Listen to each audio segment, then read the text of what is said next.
Hey, fellow tennis nerds. I hope all is well. Today I have something for you gearheads. AC Tennis. You probably follow him already on YouTube. Alan is with me today to talk about rackets. He's a really good reviewer. He makes really in-depth videos for you guys looking for your next racket model. He's been playing tennis since he's 5 years old. True tennis nerd as I am myself. So we're going to talk tennis and rackets and strings and all that stuff. So welcome to the podcast, Alan. Good to be here. Nice to see you. Excited to talk to you. It's been a long time coming.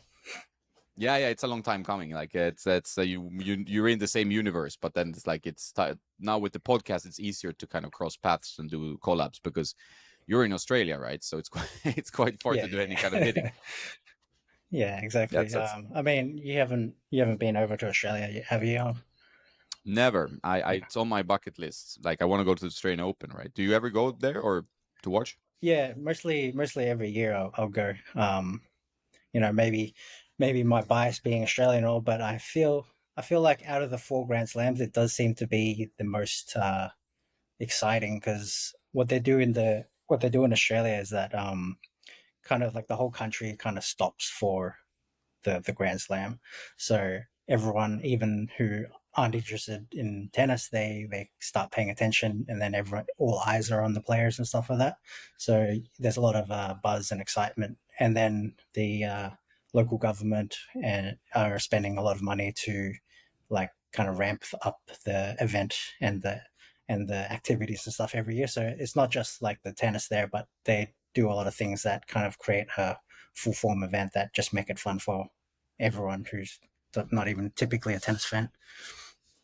Yeah, it does seem like the happy slam. Like, that's what you call it, right? And I think it like looks like like the whole nation gets behind it. You know, it's like such a strong, and I think Yeah, you have such a strong tennis history, right, as a nation as well. I think that helps. yeah, exactly. I think at this point of the year, there's not a lot of other national sports kind of happening at the same time. Whereas, like, you get maybe US Open and stuff like that. There, obviously, you got a lot of other big sports happening around, so that helps a lot. Where that's why all the focus kind of comes to tennis for that period, and you, there's always like every year in January, it just feels like a like that has always been the best month to go through in Melbourne because that's just when you're walking around the city, you'll see players, you'll see cars everywhere driving the players around, and then you go to the first couple of days where all the action kind of happens, where you can see a lot of people on the outside courts and people practicing and stuff, and it's not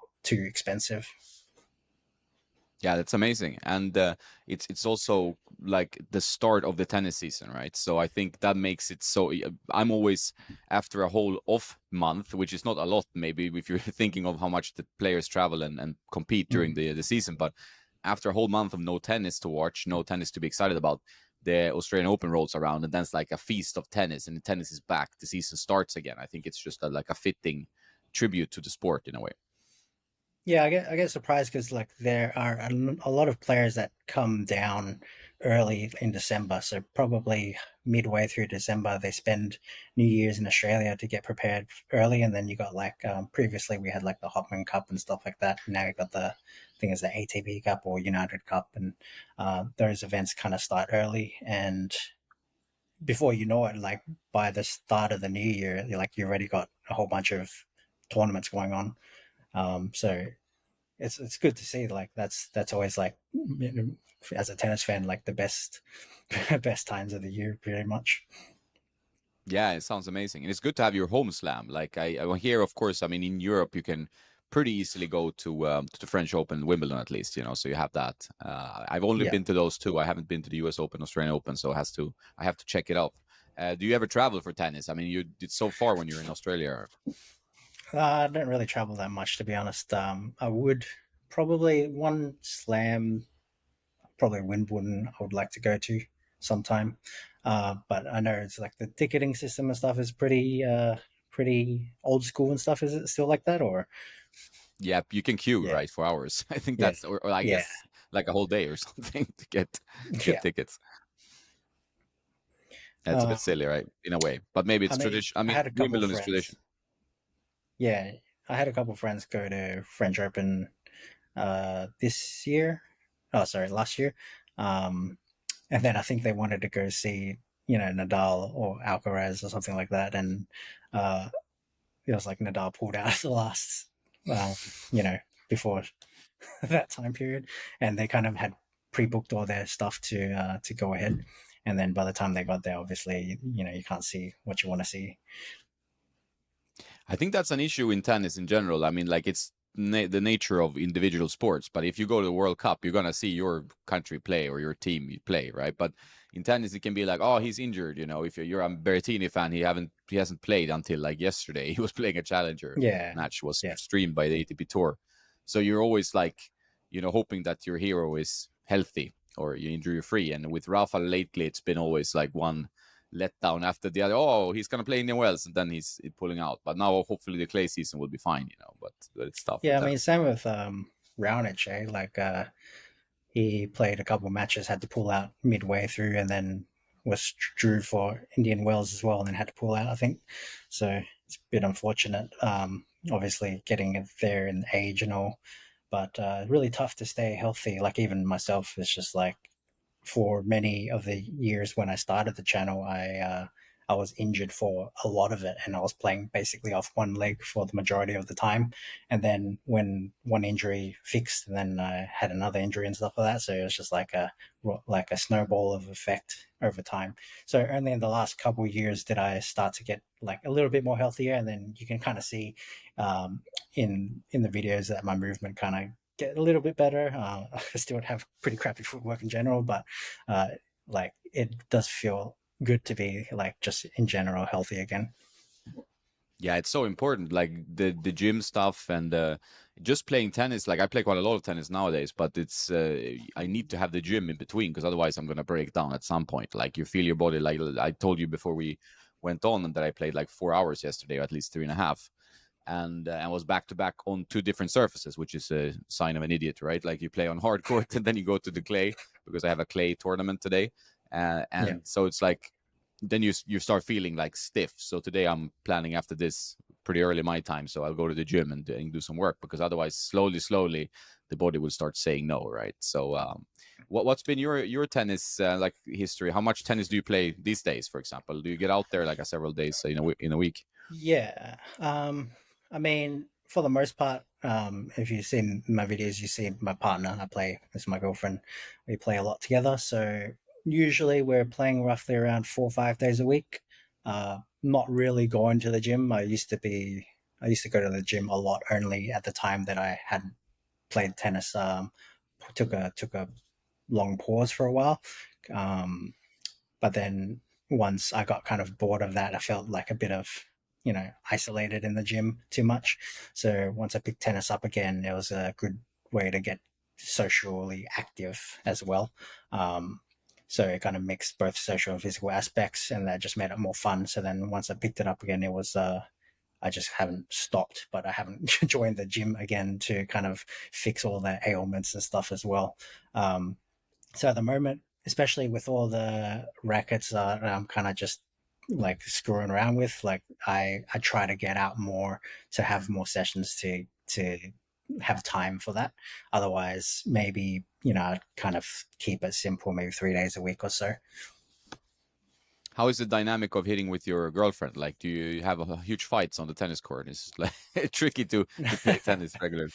No, no, like because we met playing tennis, and over the course of the time, we both have improved drastically together, just hitting with each other. And I think after the COVID period was when I don't know something about like just being in lockdown. I guess you miss tennis and whatnot, so maybe it's the constant watching of YouTube or shadow swinging nonstop and stuff like that. But when I came back from that break, like suddenly I was able to kind of work off an empty plate, so to speak, and like I was able to kind of mold my technique from scratch more so, and then I was able, throughout watching all the informational videos of technique and stuff like that, then I was incorporating that, and that's when I started to feel myself more and kind of use that as an avenue to just improve in general.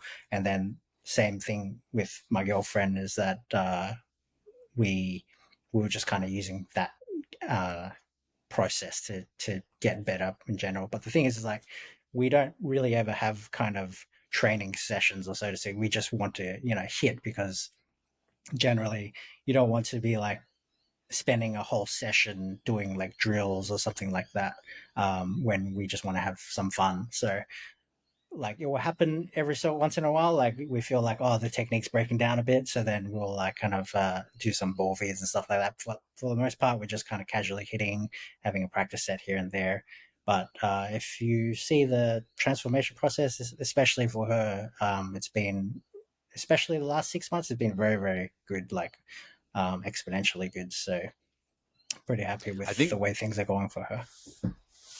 I think that's really encouraging. I think for people out there who want to improve, because like I think I've definitely seen also your technical improvements. I think I've done some technical improvements myself. I think it's possible if you use video and you watch stuff. Like I think watching tennis, you don't necessarily have to watch like coaches maybe, but you have to watch tennis intently. You have to have some idea why you're watching the tennis and what Yeah. you're trying to learn. Like this player is hitting this forehand like this. Why is he hitting the forehand like this? What is he getting out of the shot? So is there anything that you did to transform your both of your games, right? What did you watch? Like what? How did you tackle this? Because I guess you didn't go to a coach, so you must have done it on your own, right? Yeah, pretty much. So obviously videoing. So that's probably why I even just started uploading on the channel, was to record some of our play sessions and sets and stuff like that. So I've put those videos on like hidden now, but those were basically what I was starting to upload for our own sake.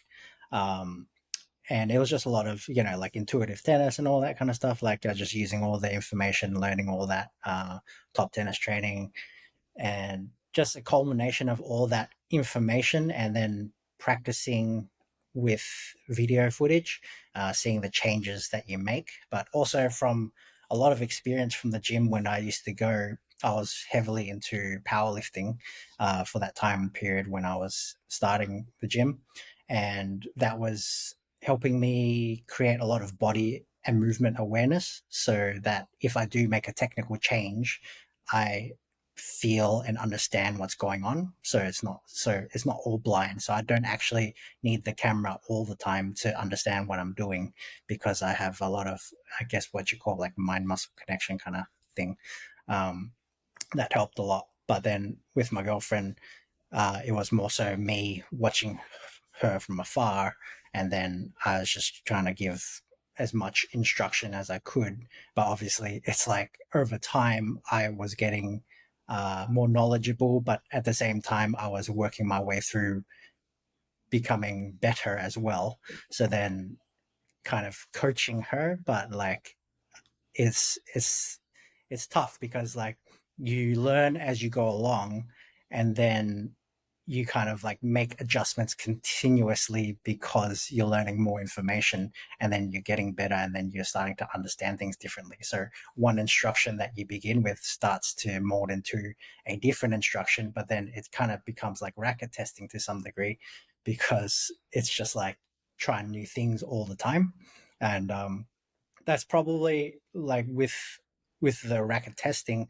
When I grew up watching a lot of players, a lot of people, especially pro players, you watch them if they have a certain style of technique or the way they hit, and they try to mimic another player. You always see their base form in their stroke, right? So when I was growing up, I tried to mimic basically everyone that I watched play. So whether that was like Sampras, Mark Philippoussis, Leighton Hewitt, Andy Roddick. I think I got the Western grip off Andy Roddick from a very young age, when it wasn't very common, and people were just like, "What the hell are you doing there?" Like, you know what I mean? So that kind of allowed me to be very adaptable to my play style, which is not always a good thing. But at this level, I'm not trying to become a pro or anything like that. So it just gives me variability um, to play. So if I need to make a technical change on the day, if I feel something's not working, then I can make that technical change. Yeah, that's great. You have your own toolbox. Then if you understand the mechanics of what you're doing, I guess it gives you the tools to kind of course correct if some things. I've seen that when Novak's been practicing here, for example, in Marbella, you could see when he's talking now. That was with Marian Vaida. You know, he was talking like there's something wrong. He's missing by, you know, with his margin like a decimeter or something. You know, so it's like 10 centimeters. But then there's just like a slight change in the wrist, Yeah, and then he's just every ball goes in, like every ball, yeah, like this just he's not missing, you know. So just having that awareness of like what do I need, and he did it himself, like, and then he told Marian that, you know, why do I listen to you? I know myself what I'm doing. So it's like it's really funny like how that tennis is such a game of details, you know, and that kind of gets yeah. into the reviewing as well because you put a lot of detail, a lot of effort in your videos, and you put a lot of time into every racket, right? That's the feeling I get from your videos. Like you really dive Essentially, into it. yeah. I mean, let's say like the way I so firstly, obviously, I'm very selective of my reviews. There's multiple reasons. It's because I work a normal full time job. It's like I don't work in the tennis industry or anything like that. So just doing it on the sidelines. Secondly, would be that with all the very partial updates and stuff like that, when you go from like Auxilic 1 to Auxilic 2, I feel like, is it worth my time to spend that much effort into whether if it's a 5 minute video, that's not obviously my style. If it's a 10 minute video, what I'm going to be doing, especially if I have a review of the previous generation, is basically repeating myself for 10 minutes and then saying that the feel has changed. You know what I mean? So I don't want to kind of overload my channel with just like me repeating myself too often. What I like to do with my channel is that I like to either take a racket that hasn't been explored, maybe I feel in enough detail, um, and try to give the audience or viewers a understanding of what that racket is going to be like. So rackets like the Regna and the Shift and the ISO 305, those kinds of rackets where, obviously there was a couple videos here and there, but I tried to just kind of really deep dive into it where it's not going to be so common for a lot of videos to do that. And why I do that is because I think it's the innovation of a racket that makes me want to test and play with a new racket. It's not so much like, see, I use the Gravity Pro for most of the last, since its release basically. And then when it came to the Auxetic version, I tested it for like a month and I sold it pretty fast. Like I didn't feel like it was enough of a change, or even in my opinion, probably worse of a change. So it wasn't going to be worth my time to spend all that time to tell everyone that I don't like it.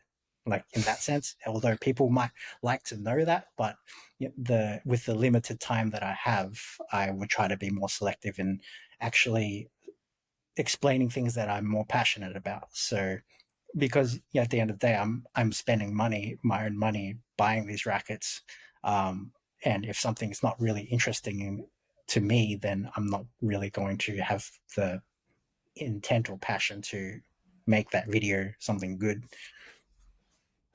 Yeah, I think that's great. I think that's a great philosophy as well. Like, and also I know that if you're testing a racket you're not super excited about, it can be a slog. Like, it can be tough to feel like, oh, I want to hit with this. So you have to force yourself to hit and look at it from a new angle, and sometimes that's very tough. Like, it's mentally tough because usually you're playing bad tennis with it, right? Or you're not going to play your most excited, inspired tennis, and we're mostly there to play tennis and have fun. That's really it. Like, you know, and Yeah, enjoy. Like, I'm a really feel based guy, so I really like, you know, if a racket gives me like a good sensation of feeling control, I'm usually happy with it, you know. But then nowadays, like, there's so many like dampening technologies, like we talked about Oxetic, which feels a bit like a dampening technology in a way, how it changes the rackets, and it's small tweaks, so it's sometimes tough to detect 100% what's going on between this version and this version, and that yeah, really requires some detective work sometimes. So, like, if you test, I mean, now I think both of us have tested a lot of rackets, but yeah, at some point you get a little bit like tired of that small incremental whatever tweak that is, you know. Recently, I saw you posted some videos about the Blade V9. Like, what was your feeling of the Blade V8 versus V9? Because I haven't really been super in depth with them. I'm doing that now. I have two Blade V9 rackets I'm testing. So, what's your feeling like if you compare? Like, it's a very small update, or is it like something that you feel is more significant in terms of like innovation? Um, it well, funny, like the first one that I ever did a review on, it was the US Open paint job that they released before the actual V8 main paint job. And when I tested that one, it was very under spec. Like it was like it came out to be like, sorry, it was like 307 swing weight strong. It's like pretty damn low. So then even I tried letting it up and all, and it just never played right. So like I knew I'm not, it was a balance between whether knowing it was the racket itself for that particular model, or was it just the racket in general. And I'm like, I'm not oblivious to understand that a blade is a blade at the end of the day, right? So the merits to that is like, you got the mold doesn't really change. The feel was partially changed from V7 to V8. And that's the thing, is like you kind of forget is that you got V7 to V8, V8 to V9. They're all partial to partial updates. So with the V9 in this sense, it was just that because it was spec'd properly, um, you could have a better idea of playing with it and understanding it without having to do too much to it. But I also demoed multiple V8 versions in the normal paint job, and they came in slightly over spec, which was around the mid 320s mark, and they played actually like a lot better, um, and much closer to what I felt the V9 was with the current, updated specs. So definitely it's like another partial update, because the idea is that the V9 is supposed to be more stable to some degree than the V8, but I felt like that was more to do with the lack of weight to the head and all that in stock form, right? So again, it's like I felt like in this case, the reason why I'm doing a review is because it's a big release, obviously, so I try to get on board with those. And I try to do something different. So for this video, I hadn't done this before, but I was starting to kind of release all my ratings in one go, which is like my spreadsheet, and I'm kind of explaining where it kind of sits for each category. And I don't ever have a chance to kind of explain like the philosophy behind why I do things or how I choose things, how I rate things. In this case, you might see like a lot of my ratings, they probably fall between the 84 to 86 mark. And it's like pretty much every racket is going to fall into that mark, because if you are calling a racket terrible in today's age, that's more of a reflection on your own skill than it is the quality of the racket. Because if anyone's releasing a truly crap racket, like there would be no attention, given to it. Everything's pretty solid these days.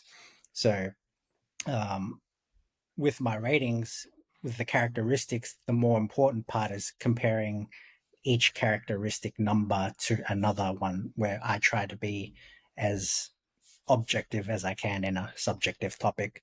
And the reason why I feel like I'm in a good position to do that is because of the variability in my technique that I kind of told you about. Like I've played with all three different style of grips through my life. So I had long times with Eastern. I'm currently using semi-Western, and I had full Western for a long period. So I can change between all three grips pretty much at will right now.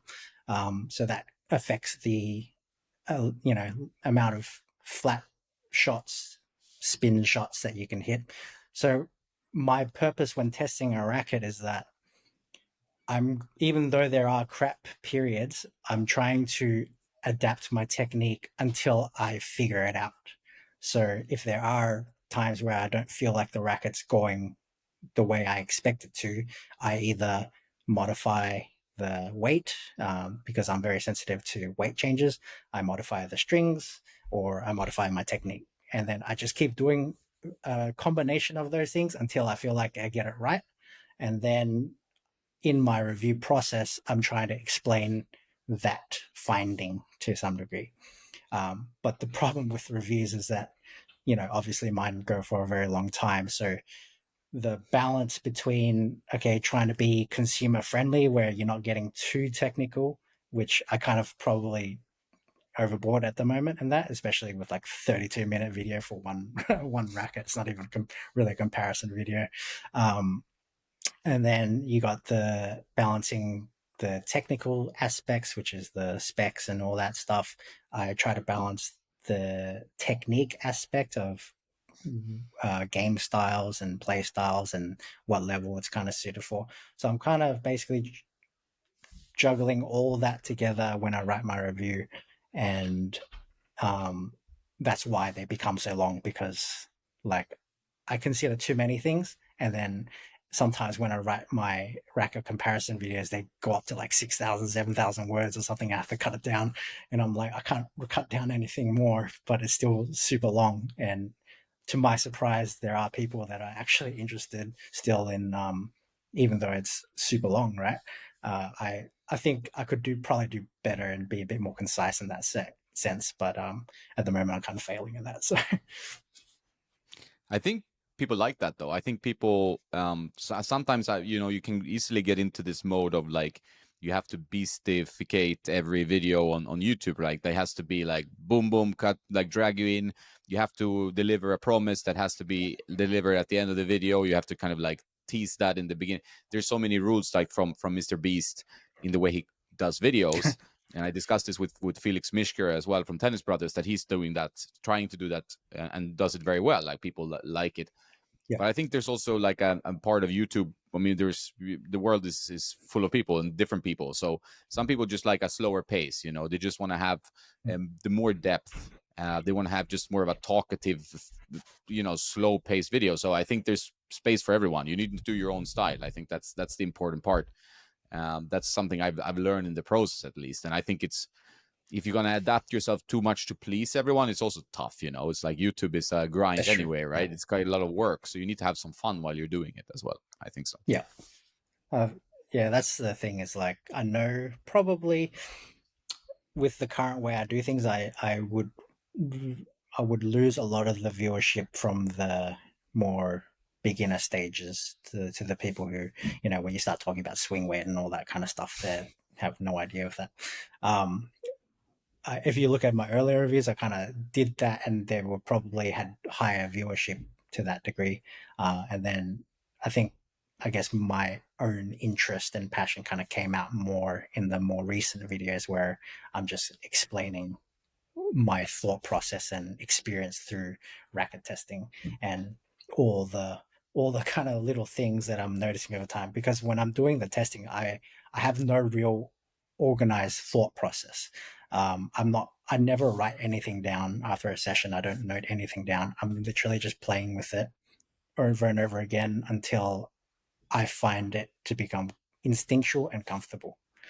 And then once I find that, like I'll have certain thoughts through each session, and then obviously every session, depending on the weather, depending on how you're playing, how you're feeling, and all that, it all factors into um, the performance, your own performance to that degree. And I think listening to you and quite a lot of other reviewers, in fact, I actually have a little bit of a different perspective in terms of how I like to go about rackets, because I know you guys, like you, I was listening to you and Beckett, you're talking about how you want to make it fun and uh something that's more important to you is like the, whether you want the feel to be connected to the racket and all those kinds of things. For me, I am actually reviewing from a perspective of what's going to win me a match. So, like, I am competitive, but I'm not competitive to the degree that it's like overzealous or anything like that. I'm competitive because I want to challenge myself, and if I enter a tournament and stuff, I just want to see kids half my age if I can still contend with them and all that stuff. So to contend with those kinds of like high level juniors, you're going to have to bring out the best performance that you possibly can. So a racket that you can completely trust, but at the same time that it gives you that high level optimal performance where you can hit a hard ball and it's going to affect a high level player. Like if you do a big serve, that's still, you know, it's still valid in the sense of like it still does damage even against a good player. So all those kinds of aspects, I'm just trying to find. Okay, um, I get a lot of the descriptions I hear about other people describing feel and how you want to be connected in the sense that it provides feedback and response to to communicate how you want to play the next shot, for instance. I actually don't pay attention to any of that. Like, it's very difficult for me to actually kind of knuckle that down when I'm playing at like higher speeds. I just don't think about that at all. When I hit a ball, it's internal, so I'm kind of trusting my own technique to find the center of the racket. And if I'm not finding the center of the racket, it's because my technique was wrong, or my footwork was bad or something like that. And I can understand that to a degree where I'm not relying on the feedback of the racket. I couldn't care less if I hit the top of the frame. If I hit a winner from the top of the frame, I'm all for that. You know what I mean? Like I'd prefer that optimal performance than having to concentrate too hard to hit the middle just to win a point against a good player. No, I completely relate to that in many ways. Like the like I've recently done, now that I'm playing like these ITF seniors masters. It's called masters these days because it's 30 plus, right? Which I'm playing today, right? Later on today. I need a racket that, because it's been a journey for me. Like before, I was more like, okay, racket nerding, and it's all like old school head rackets, which give you absolutely zero on the ball in many cases. If you look at these 18, 20, 95s, like you can't. And I play with guys who played futures, who are playing competitives, like sometimes, and then like there's no chance to even hurt them. You're not going to be competitive in Yeah, any rally with this type of racket. Like I have to run around like a rat, just chasing the ball all the time. It's just not sustainable. So then it's been a journey of like, where can you get performance, meaning power and some spin? Like you have to be able to hurt these guys because tennis is so fast, right? While retaining control. And that's been my like struggle the last, yeah, it's been a while now, but since I started playing a bit more tournaments and stuff. But for example, like trying to go from a 98 to 100 has been a tough transition, right? Like today, I don't even know which racket I'm going to use. I probably use the Blade 98 16 19 today, V9, and then I have some backup racket in the bag. But it's like finding that where is the sweet spot? Like, how can I reduce the tension so I get a bit more pop on this racket? Is in the corners, do I feel like I don't have enough in the corners when defending? For example, like if you use a 95, it feels great, but then you pushed in the corners, you have nothing on the ball, right? So it has to be based on your game. And I think that's where the fun of, like, if I didn't do this reviewing for looking at for my own tennis playing enjoyment, I wouldn't be doing reviews, because it's not like a financially like wow. So I think it has to come from you loving to be on the tennis court. I think it has to be that, and wanting to investigate where your game is going with certain rackets. I completely agree in that sense. Like you have to be your own personal journey that you then try to relate to other people through your videos and say, hey, I found this in my personal journey, because nobody's like a is objective know it all. Like you can only be like, okay, from my feeling, I felt like this racket did this to my game. But then that's your game. yeah, Like, and I feel like maybe people with a bit more spin on their shots or a bit more, like power on their ball can get more from this racket. But for me, it wasn't the one, for example. yeah, Because it's very subjective. You said like Gravity or Oxetic Pro for you wasn't the thing, right? But then some guys are like, oh, Oxetic to the Gravity, it's much better now. It was, yeah, so, so it's exactly. so subjective, Yeah. which is tricky, right? So, what do you when you're kind of going into these tournament matches? Are you just going off, whatever for the day, or is you have some kind of thing in mind where? you've played with it recently and you feel good with it, so you want to try to win your match, or you just kind of chuck in one there to see what happens. Yeah, I know. Now we did a bit more because I'm supposed to play doubles, and my buddy Daniel is playing, who's a much better player than me, and we've been training quite a bit. And he wanted me to be like, oh, he's been trying to convince me to go to a more heavy, powerful racket, like a really powerful, because he's made a switch himself. He's used to, like, started with the pro staff, the K Factor. That was his first journey. He was a high level competitive player when he was a junior. Then he took some years off tennis for personal reasons. Then he got back Prince Phantom Pro, like the 93P. Very obviously small head size, high swing weight. And then I think he ended up RF 97, Angel TC 97, the Angel custom one, heavy, always playing heavy. And now he's with a Pure Aero VS. So he has a lot more spin on the ball, a lot more for free. He has like 360 grams and very head light. So and 340 swing weight almost. So he's like, he looks like he just touches the ball, but he plays high level really, like, and the ball has a lot of spin to it. And his grip is very strange to me as well. It's ultra large and stuff. So he says, "Oh, try this," and you can hit like amazing tennis for 5 shots, but then the consistency goes because this racket is very strange.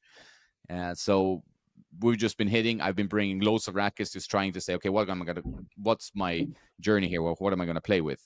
And I always tend to end up I was like, okay, I'm gonna play with the Dunlop CX400 Tour, which was a good stick, I thought. But then 100 is always tough for me, so it might be the Blade in the end. But it's been this process of just trying to have like, okay, I want to have a racket that I can play and hit with a good player and do some damage while still maintaining control. And that's been tough for me to have that kind of find that sweet spot, because I guess it Yeah. is a sweet spot that we have to find. Yeah, I do kind of go back to the usual gravity, but there are probably every match I will switch mid match. The gravity is always to gauge what's happening on the day, and if I'm able to be the one who's attacking, then I'll stick with it. But if I feel like I'm out of time, I need a lighter, faster racket. So I got like the E Zone 98. Previously, I'd use the Strike 98 as well. Um, and I think those tended to be the main ones that I kind of stuck with for a match purpose. But I definitely would switch multiple times during a match, and it has saved me on many occasions. So it really depends on the play style of the opponent and what I'm getting from them, and if the ball's a bit slower and I can wind up, then the gravity, like, I produce probably my biggest ball with the gravity, so I stick with that because I can control that power. But then the E zone's just next level serving. It's just easy. That's the flaw with the gravity for me, is that I'll get tired serving, even though you can serve pretty well with it. But over time, over the course of a couple of hours, like, your shoulder starts to get a bit heavy and stuff like that. Yeah, this is fair point. Like, this sounds exactly like me, right? I usually have like some backup racket, like, and like it's usually mid match. I switch, even like whatever tournament there is. So I go and I feel like, okay, this guy I'll beat. There's some guys you feel like, okay, I can beat this guy with whatever racket, right? Like, you just need to put the ball in, and he will miss, at some point, like that. Then you have a bit of a safety blanket. But then some guys very good, like very strong players, they're gonna put pressure on you. So you give a short ball, you're dead. Like, short balls, you're gonna get punished over and over. Then you need more power. So then, like, maybe an E zone or something that gives you a bit more help on defense, so you can actually defend against the player and get depth on your defensive shots. Because otherwise you're toast. So it's like you're saying, I completely relate to this, that it's like a little bit opponent dependent, but you cannot go to something completely new. Maybe you need to have Yeah, yeah. like have some hours with this racket, right? I think that's how I you do think. it as well, or can you go with a new racket? I mean, I think I could, but I don't. Like, Hmm. it's just, with the tournament here, if I enter a tournament, I'm paying like 75 Australian dollars to enter. So I'm like, I'm not going to screw around with, with playing the match. But there's one thing that you had Mark Sansa on your channel, and I've seen him test rackets with videos and matches that he uploads, and he'll upload it while he's testing the racket in full, and whether he wins or loses, the thing that's the most respectable is that he never ever complains about the racket.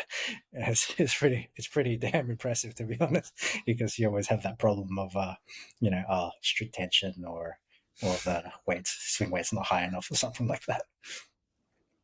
Yeah, I think that's interesting because like I think that's the problem when you test rackets and you have the access to many rackets.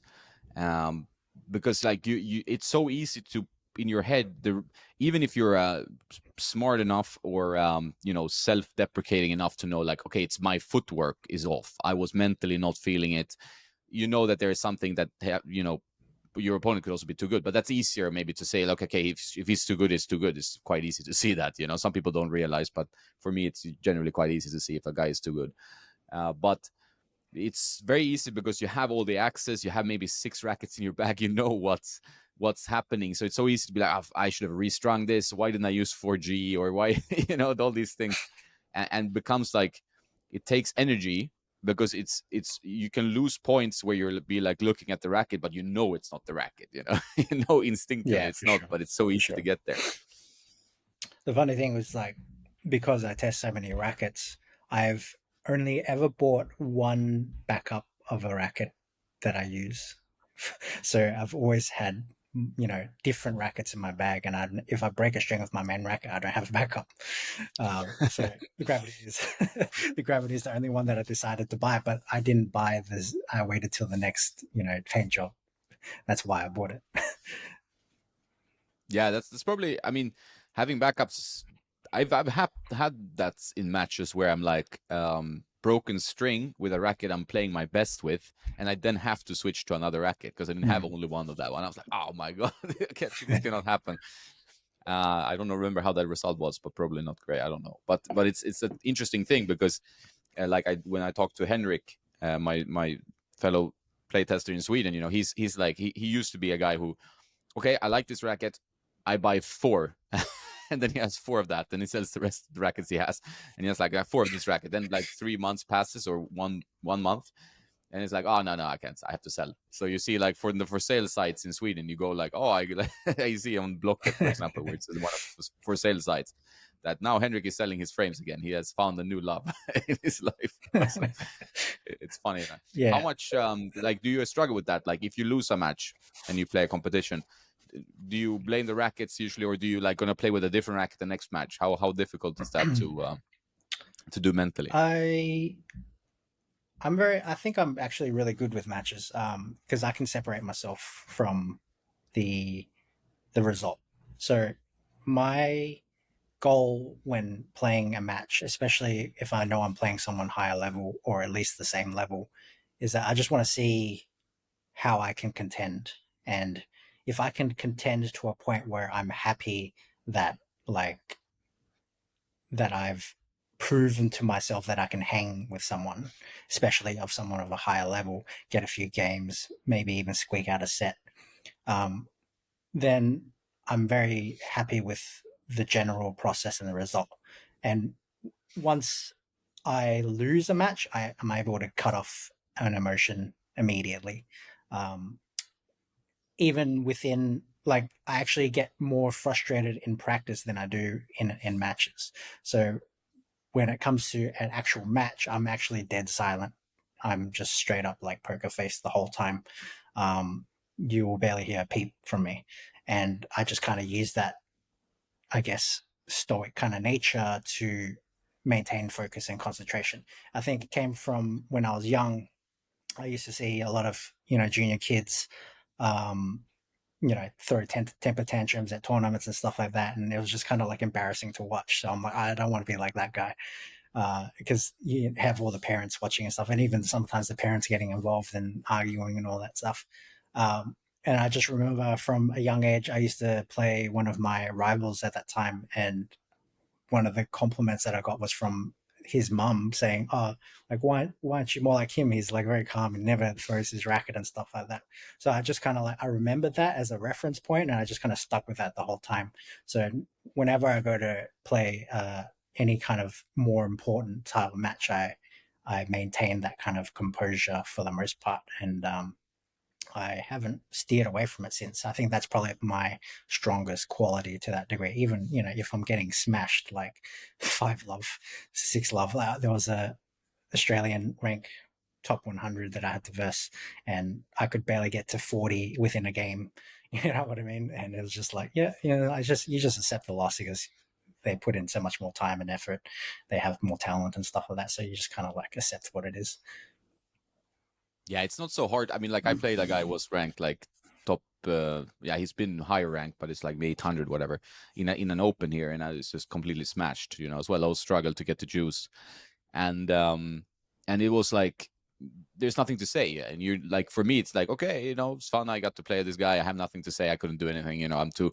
It's only like where you feel. I only feel negative about matches where I feel like I'm letting myself down, like through some getting too down mentally, or just like, yeah, losing stuff that I shouldn't lose. That's the only time. Like if it's a hard fought battle and I lose because he played better on some key points, that's fine. I don't like, this is for Yeah, fun, so it's no for problem. sure. I think it's only about like your personal challenge to yourself. And I completely agree that I play this guy in a league that we have. It's like a round robin that's with different divisions in one of the clubs here in Spain, and you only play 2 sets, so it's like it's very much, and then you count scores. I don't know exactly how they do it, to be fair, because they just started. But so I was playing this guy, this kid. He was maybe 22, and he started like, oh, we're super friendly, and then a few games in, he's like swearing every point, and I'm like, this is just like a casual, like this is not even a serious tournament. There's no ranking points. This is just training matches, right? And he was like throwing the racket, like swearing all the time, and you're like, what are you doing, man? It's like, why are you taking out all this negative energy? Like, we're supposed to have fun here. And then my own fun kind of goes down a bit. Like, I'm not enjoying that That's so true. much, right? Yeah, Like yeah, sometimes you can use it, like in a tournament match. If you're playing a 17-year-old who starts throwing his racket into the fence, which have also happened, then you can be like, okay, this guy is mentally gone, so it's gonna help you to win the yeah, match. But if you're playing like a practice match or something, or like a unimportant match, you're just like feeling like the whole vibe of tennis is just dying because this guy is just going ape shit down there. yeah. I mean, that happens more in my practice session or just hit up sessions than it would in a match. Like I, it's always like you play a match and you got maybe the kid's family completely rooting against you, and there's no one else watching, and you got everyone clapping against you and all that every time you lose a point and stuff. And luckily I'm able to kind of shut all that out for the most part. And I just, if I do kind of feel it, I kind of use like I channel in my like Novak energy and use that as a motivation to kind of get back at them. Um, but yeah, in practices, like I do mouth off a little bit more to myself and all, but that's probably to do with the racket testing. To be fair, like all the racket changes and stuff like that I'm like trying to figure it out as best as I can, as soon as I can. And then that's why it takes so long to review rackets, because I'm probably not going to release something that I'm not feeling comfortable and confident with. So I'm waiting for that whole period of time to pass. Even though I feel like I have a high adaptability style, it still takes certain time for certain rackets. And I'm just literally playing through session after session, making tweaks along the way until I find comfort, and that then I don't have to think about it anymore, and I just understand how the racket works. So then I can play along to that style, and that's when things like I've had reviews where like I've hated the racket for the majority of the time, and then suddenly something clicked, and then I was like, oh crap, now I kind of understand what's happening with it, and then I just use that information to kind of for the rest of my sessions, and then my review, which would start actually quite negative, would turn quite positive by the end. I think that's interesting. I think that's similar to what I've been trying to. I always try to give the rackets enough time, and as some I go in between them, like to just compare and get my own game, like what's happening to my game. And if I would only like have one session, like one film session per each review, it wouldn't be enough. Like you need to. I tell people who's like demoing rackets, like it's tricky to have a demo week unless you're playing a lot, because you cannot really understand the racket. Sometimes a racket is fine straight away. Like Yeah, first hour, you're like, wow, it's for me. I played with this model before. This one is a bit improved. It's all good. But sometimes a racket is like it's gonna take time for you to understand like sweet spot. Where is it? Like get used to the feel. Like start enjoying yeah. the frame. So I think you need time usually with these things. It's a whole thing of adapting to it and it adapting to you and so on, right? That was kind of like the shift for me, and I got a bit of flack for saying like a leather grip changed everything, but it really did. Like because once I found the balance point that worked for my game style, even though like I use very light rackets for what people consider in this kind of genre niche to that degree. Like people always want higher swing weights and stuff. I use for the most part, almost stock rackets with maybe slight customization. With the shift, I was playing way out of my weight zone, but because the balance was so compatible with my play style, it just worked completely, and the weight was not a problem at that time. You know what I mean? So it that's why I'm. It's not that I can't play with higher swing weight rackets. It's my preference not to because I know at some point it's gonna probably bite me in the foot for some points or something like that. I'll get tired, um, and then there are certain shot types at certain times that you can't perform because you don't have the same maneuverability and all those kinds of things. 100% agree. I think I've been playing around with lots of different swing. Now that I wanted to have like a match racket for at least like a standard racket for this next tournaments and a couple of tournaments, I've been testing like okay, I have pro stocks. I have like maybe 340 swing weight, which is a bit too high for me. I don't tend to like that. I know where my sweet spot is in swing weights. I've known it for years, but then you start straying a little bit. You're like testing something. Oh, this works, but then you play it in a match and it doesn't really work. Like I just took out the RF97 autograph for one set here against like the other guy when the other day when I played this kid and like it's too heavy, I was feeling like I'm getting sluggish. Like first few games works, but then it's like you started getting a little bit tense. Then it feels like a log, to carry around. Yeah, And then my standard swing weight usually is like slightly below 330. That's what I like 326, three yeah, two seven around there. It's kind of perfect. That's where I feel with kind of almost any racket feels okay, and then it can have some more mass in the handle or a little more mass in the head, like the blade. That's fine. But that swing weight, I don't want to go too much above it because then I feel already it starts affecting, my game in one way. Like you get a bit more power, maybe too much, it's tougher to whip the racket. So what are your yeah. kind I of spec mean, range? You like this similar spec range? yeah. Um, so my highest swing weight generally would be my Gravity Pro. And I'm pretty much playing that at slightly under spec or stock. So I think a lot of people experience the Gravity Pro in its full form nature of like high swing weight, high weight and stuff like that, and they get tired. And the comments are that it's probably low powered to that degree. My unstrung weight for the Gravity Pro is like lighter than a Gravity Tour. So it's 303 grams unstrung, and then about 328 with everything like dampener, over grip, and stuff like that. And then the swing weight comes to about 330. But once I put in a string that increases the swing weight, even by partial amount, like from 330 to 334 or something like that, that ruins my optimal playstyle. I just get a little bit more slow. I can't meet the ball on time as much as I can. I'm not able to swing as hard and as fast through the ball. So the gravity is very particular and it has to be a perfect spec for the person that uses it. Otherwise, you generally won't have a good long term, I guess, relationship with it. And I think most people find that it's just too cumbersome.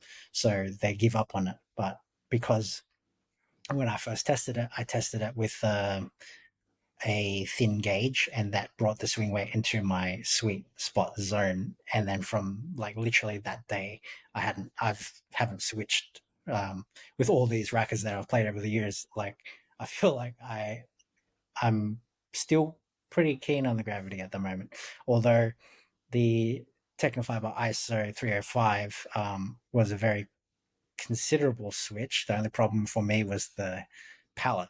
Uh, the grip shape. So at the moment, I'm getting someone to change it into a TK82S, and I think that could possibly, bring it up towards consideration.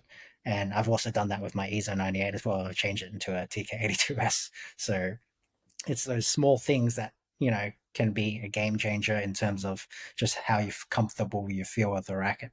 I think you were talking with Henrik about he actually doesn't like the TK82S. He prefers the Babolat grip shape and stuff like that. I'm probably the opposite in that sense. Yeah, it's funny with grip. I think that's one of the most important things to be comfortable with, right? Like it's we all think about swing weights and balances and weights, but like if the grip feels off, and you talk about Technifiber, and I did talk to a Technifiber guy in at the French Open last year, and I said like excuse the question, but why do you persist with this grip shape? Because there's so many players that don't like it. I understand like some people will enjoy it, but it's so rectangular that it's like it's gonna put some people off, and you'd make great rackets. Like the rackets are good, so Yep. I think you're losing out on market share with this grip shape, which could be easily arranged. Like it could easily be changed, or you could offer pallets to change the like head or something. So and he said, well, all the pros they get it changed anyway because he works with pro players. I'm like, yes, but for the retail guys, I think it's quite important, as I hope they consider that, because I think I really like Technifiber rackets and I can test them. But when I get into a match, then that grip shape irks me, and I can't really find my shots. And I would do the same like you. I don't mind TK to 2S. I like Wilson Yep. grip shape general. So that would be the first thing I change to with a Technifiber racket. That would be like number one. With the Sorry. T5 Yeah, that was my ISO, question. I struggled with the swing weight a bit because I got like two of them for different test demos, and they were both like 330 high, close to 340. I think one was 340. So did you get a low swing weight spec, or that's pretty high swing weight racket that ISO? Yeah, it is. So I would have never tested it because I saw the average and that was pretty much high 330s, way out of my zone. And I borrowed one of my friends because he had two of them, and I just started playing with it, and I was just like getting these insane shots. And then I measured the swing weight; it was like 338. And then I'm like, what if I could swing it a little bit easier?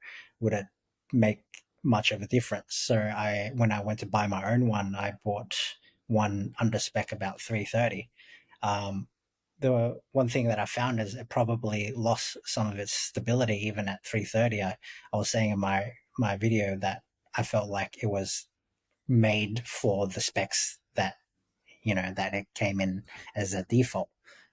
Although my current one is still 330, I do perform pretty decent with it, but I think it does lose out a bit on some of that specialness that it had when it was at a higher swing weight. And usually not my range, but because of the way the shape is, it's still very fast. So um, it wasn't as bad as some other rackets that I would go even headlight high swing weight, it was still not work with my game. This was like 3 points head heavy and still moving really fast.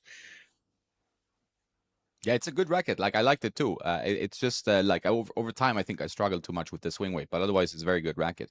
When it comes to like quality control, play testers, we usually complain about that. This is something that frustrates you. I do must say now that I had a few different Blade V9s for tests recently, and the swing weight's been spot like they've been spot on, all of them, like weight balance, like I mean like within the with the parameters, which is rare. I Yeah. think Wilson's been pretty bad offender over the years, as are all brands pretty much. Yonex, probably the best one. So what has been your experience, and how frustrating has it been for you to kind of find like uh, quality control issues? I try to pre-measure as often as possible, and then sometimes maybe if I want it like when it's releasing and I want it faster, I can't get to the store myself or something like that. I will just take the risk and buy it online. So I think the most problem is if it comes over spec. That's my biggest problem, because then that ruins it everything for me because I can't do anything about that. Whereas like under spec, it's always like, to me, I can just treat it like a platform racket, and then I can try like multiple setups. And if I it might be even better for me slightly under the swing weight average than it is, on it. So I prefer that room to move. So I'm not really fussed about having an underswing racket. I know you guys talked about the Dunlop CX200 um, having that low target swing weight. Funny enough, my demo that I got in came at 328 um 328 and it was like over spec by about 5 grams static, but it was probably the perfect playing range for that racket, like without having to do anything with it. That's cool. Yeah, yeah. No, like I tested the CX200 tours just like the other day. I've been testing them for a few days, and they come in like the 6019 was quite low, like 308 strung with 4G 125, but the 1820 with more strings obviously as well, like was 318, which I think is too low for a racket that is 95, but at least it's within where I just need to add a few grams to the hoop, maybe some to the handle, and I have a very good playing racket. It played really nice after that. And then the question is like, can I use a 95 in a match? Personally, no. I maybe think it might be too tough for me these days, but at least that was fine. But that fluctuation for for us who do this a lot and can test and measure, and we know that swing weight makes a difference and stuff. Yes, we can mitigate like an under spec. Over spec, yeah, I get that's the most frustrating, I think. So that's why I'm always wary of rackets where you want to switch to, where it's like in the upper range, like a Gravity Pro for me. It's like if I would want to play, I like that racket, of course, but it's like I feel like I've gotten one under spec, and that was my favorite one. That was like 327 strung with the Yeah, poly 125. Then I was like, okay, this is a great racket. But if it's above like 335, then I'm like, oh no chance, right? I'm not yeah, going to be able yeah, to use this for a long term, right? So I feel like for the retail consumer, the regular consumer that just wants to know, is this a good racket? You know, is the good quality? Do I get good power? Blah blah blah. Then like this swing weight of 270 or the fluctuating swing weights are all over the place. It's just like a super frustrating factor because yeah. like they don't know that True. what's wrong with the racket. Then.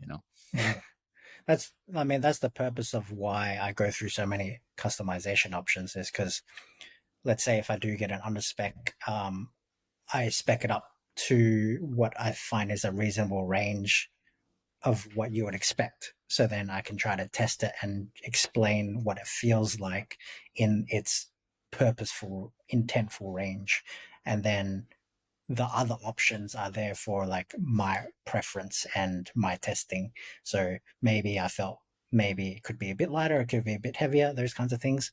Um, and then I just kind of try to break down my experiences with that, if I can do that in a concise way. But sometimes I run out of words, so I just so I just skip it all. But yeah, we were talking about the CX tour. My one was, I had a demo about 311. I put in 2 grams each side at 10 and 2, and I think it was strung maybe about 338 grams or so, and that was a sick racket. That was the when I was winding up as hard as I could, I was landing everything. Like that was literally the best, one of the best I've tested in some time. Was it the 200 tour, is that or? 200 tour, yeah. Yeah, yeah, it's great. Like I really liked it. Did you play 1619 or 1820? 1619, and like when you went flat and heavy, it was still laser beam, like it was a straight shot. I don't even think I needed the 1820 in that aspect, but I was just like, I'm not a good returner by any means. That's probably my worst shot, but like I was just hammering returns as hard as I could, and it was just like going in, going in. I was like, sweet. Yeah, I had that similar experience the other day when I played. I played some training sets and then I hit a bit, but it's like that racket, you can hit some lasers with that one. Like if you want to be confident on your flat game or like going for your shots 100%, I felt like it was also a bit more forgiving than when you think 995. Like it's quite roundish, the head shape. So it's not like Yep. a standard, very, narrow beamed 95. So yeah, it's very good stick. I prefer that. Like for me, it's usually like I like to go either the extreme of the control 95, and then I want to go like I want to have more power. I go to 100. I rarely stay where I should, where it's like 98. So like, the CX200 was the least exciting racket for me, while the 400 Tour and the 200 Tour were both good. Yep. But the CX200, I Yeah, I felt like agree. was a bit meh. Yeah, It's I funny how that is. it's with the 200, like it I was expecting it to be blade like because I was just seeing, comments about it. But yeah, it's not really blade like. It was more like a hybrid between, I guess, a pro staff and an extreme tour where it was getting like pretty massive spin, but you couldn't really control the racket the way that you could with like the tour, for instance. Like the tour was just like you could do anything you wanted. I had to be very careful when I was playing with the 200. I was just like I have to hold back a lot just to make my shots. As I think that's where it's like the play style is like it's not made for a super aggressive player. Like I'm when I play my matches, I'm just all out all the time. So that doesn't suit my style for that one. It's like Beckett seems to like it a lot because he has that like flippy wrist with a lot of spin, a lot of angles, probably make a few more variety shots and play an all court game. I think that's probably where it would shine the best. Yeah, I think it's that like you some rackets, even though you would think that it's in the range of a certain like the blade is kind of the blade radical world, and then you play with it and you're like, okay, this is something a little bit different. Like it produces maybe a bit more launch, a bit more different type of spin than the other rackets. That's why you need that comparison and the testing. You recently did Yeah, like the Blade V9 versus the World, right? So you tested all the 98s. Did yeah. anything surprise you in this? Like, did anything really like shock you in this review or in the process of testing all these rackets? Because I think that's one of the most common questions. Like, there's so many 98, 16, 19s on the market. It's insane amount of them. It's like Yeah. comparing them all is quite useful for the viewer, I would say. Yeah, I mean, I think it's because I did that because I knew all the rackets very well. So it's not that I simultaneously tested them all at the same time. It's because I know them back to front. So when I'm comparing the blade to them, then I can kind of put it in its place to say, okay, this is where it lays between each category, and that was kind of more the purpose of the video. So anyone who's like, okay, how powerful do you think it is? Like, then I can kind of say, okay, it's in this range, a little bit higher than this, a little bit lower than that, and then you got things like comfort and forgiveness and stuff that's maybe on the more subjective scale, obviously. So you just do the best you can, and I think most people get the gist of the idea. But what I found funny was that some people really paid attention to those to the ratings that I gave, and some there was a comment that said something like, "All of that I saw was that the ISO 305 marked really high in every single category. Is that like is that really that good of a racket?" And I'm like, "Yeah, it's that good, but it's just problem with the maneuverability. That's the main Achilles heel of that one." Yeah, so that would be the one of all these that you could play a tournament match with tomorrow. Like if you would choose of all the rackets you mentioned in that video. Yep. Because in recent competitive matches, I've used the Gravity Pro, the ISO 98, and the ISO 305. And the ISO 305 had saved me on two occasions already when the Gravity Pro wasn't working because it's just completely different. Like I'm hitting way more spin and still maintaining the power and to a certain degree the control. But I just have to kind of groove my stroke on impulse when I'm playing the match because it's a totally different stroke style to what I'm using for my Gravity Pro. So it's kind of like you know a luck basis to if I can find my stroke for that day. But when things aren't going right, then I'll just switch and I'll see what happens. Yeah, I think that's generally how I do it as well. Like if I'm feeling like okay, it's not maybe my day or I'm just not finding my groove, then it's nice to actually have another racket in the bag and not just have like four matched rackets of the same because you feel like Yeah, it can distract you and move you to a place where you at least having fun or at least getting something more on the ball. Like you can at least experiment and enjoy, even if you're losing a match, you can at least get something out of it. And so I think it's kind of nice to have like your backup weapon there waiting for you so you can at least go to plan B, if plan A doesn't work. So I that's think that that's makes sense. exactly I guess with racket testers, racket reviewers, that's how we feel about it. And then you obviously get the comments who are like, you're blaming the equipment and stuff like that. But it really does, in my opinion, allow you to switch up your game style. Whereas, like Gravity Pro, I'm hitting flat, heavy all the time, and maybe they just like to receive that kind of ball. But then you switch to the ISO, which starts jumping over your shoulder and stuff like that. Like that's a legitimately like, well, almost like a strategy switch up, right? Mid match. So they have to like now adjust to your suddenly new playstyle that's coming out of nowhere.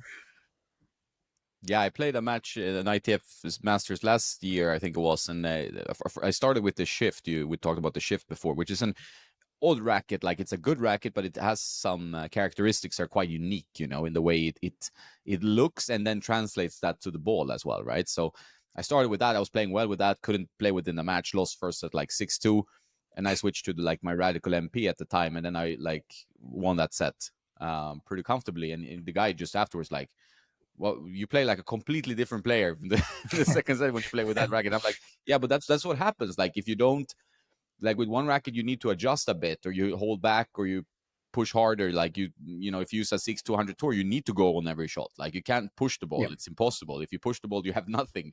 So yeah, while with the with the shift, you need to actually make sure you generate enough topspin so the ball keeps landing in.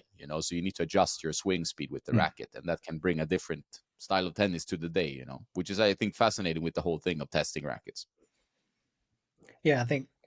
I think for me, it's just kind of like if I'm mid match, especially with some of the juniors, they're hitting pretty damn hard. You might have the free stability from something like Gravity Pro, but then like if you can't even make the swing on time, like that's extra swing weight's gonna do nothing for you. So when I switch to the EZO 98 and then I can start timing the ball in front of me because it's just that much faster, that much lighter, then inherently I'm just gonna play a lot better over time, and and the results will come from that. Whether you win or lose is not really the point for me. It's kind of just allowing myself to optimize my performance for that match. That's basically what I'm finding. Yeah, then that's the right mindset, I think. So with the ESO 98, why is that a standard racket in your bag? Like it's a racket that many like, and I do too. And it's something I could like potentially switch to because it has that like everything in it. What's your feeling around it? Number one is the serve. Like just it's my biggest serve by far. I don't know how accurate it is, but I went to like a Yonex event where they were promoting the VCore at the time when they was releasing, and they had like this special equipment that could measure the speeds of and the spin rates and stuff like that. And I was serving about 195 with the E zone, and um, I feel like it wasn't even one of my better days as well. So like I feel that as a weapon is just free points all day. Um, and then the speed of the forehand for me is very important. So like it's something that I can whip, flick, all those kinds of things when I'm probably late to a lot of balls. The only problem that I don't switch to it completely is because like it's more flimsy on the one hander. I feel like the throat is too thin where it kind of loses that stability if you just want to block a little bit. So I might end up chipping a lot more than I want to, and then putting myself on the defense. So um, that's where it kind of fails me. So there's always, as you know, there's like always one aspect that kind of just screws you over, and you're like, no, that's not that's not what I want for my main racket. Well, Yonex have been great products for a long time now, and it also seems to be growing in popularity. If you go around your area, the clubs around Australia, and if you travel, like what is like the most popular rackets and brands you see? Do you see any kind of trends in your market? Mm, Still, I think you'd find typically Babolat is one of the most used amongst the rec players. Um, Definitely more clashes around, than obviously there used to be. Um, but I would say Yonex probably getting more popular. That's for sure. Like, at least amongst this kind of level, like our level, um, you would find that a lot of people are gearing towards just like you guys were saying, a simplified offering, which kind of gives you a bit of everything. And obviously the quality control aspects and all that stuff, it just makes things a lot easier. Yeah, I think so. Yeah, and also I think people it's one of those brands. I think Beckett said that as well. Like it's one of those brands where people build really strong brand loyalty. So it's like, okay, there's something they like about, they have a very certain feel, or with the isometric shape, so you get used to the head shape, and then you don't want to stray from that. You just might move in between the lines, whether you want to percept for a bit more control, or you want to go like for the massive spin of the V core, which I think also they do take the risks with the quite significant upgrades, right? So it's like new mold, Yeah, new layup, new everything. Sometimes it kind of backfires, if you could, I would argue, but I like the attempt. I think that is how brands should operate.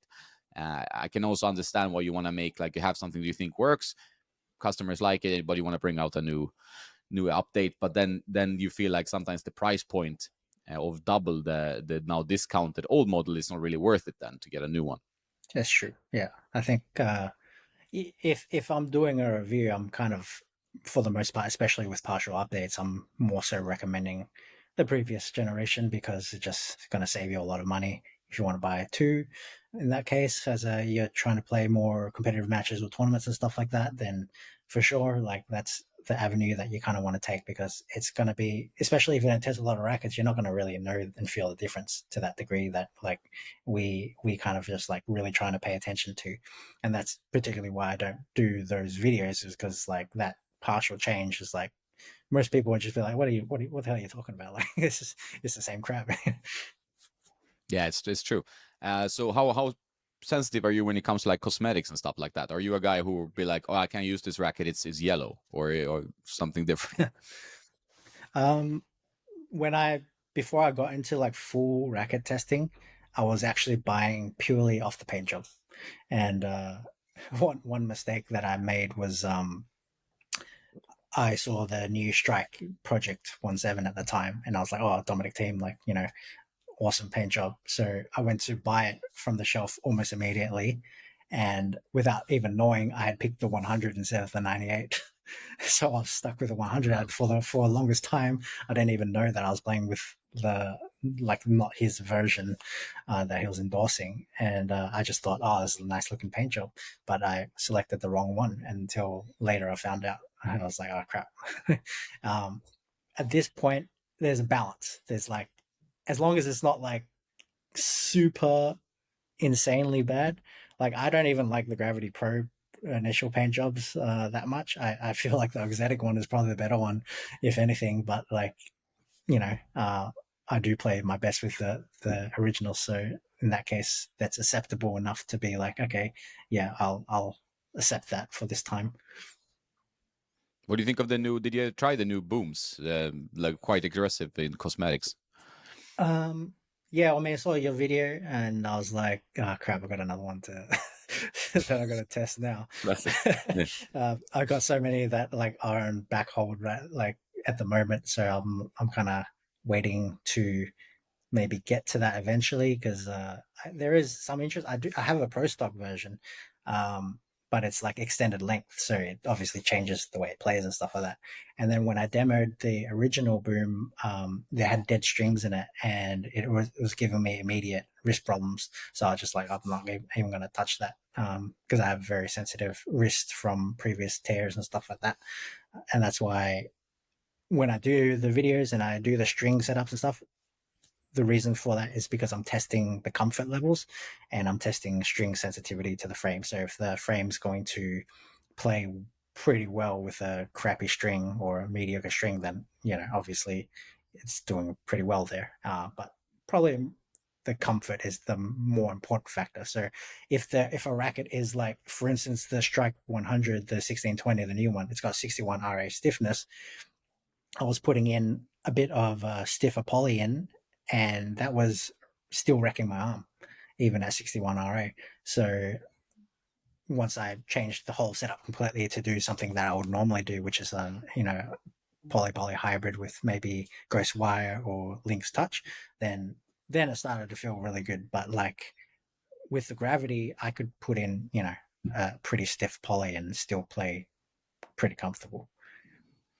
Yeah, it's interesting with RA. Like, I mean, the racket developers and technicians who work behind the scenes of these brands usually talk about, like, you don't look at the RA. It's not like a reflecting the whole.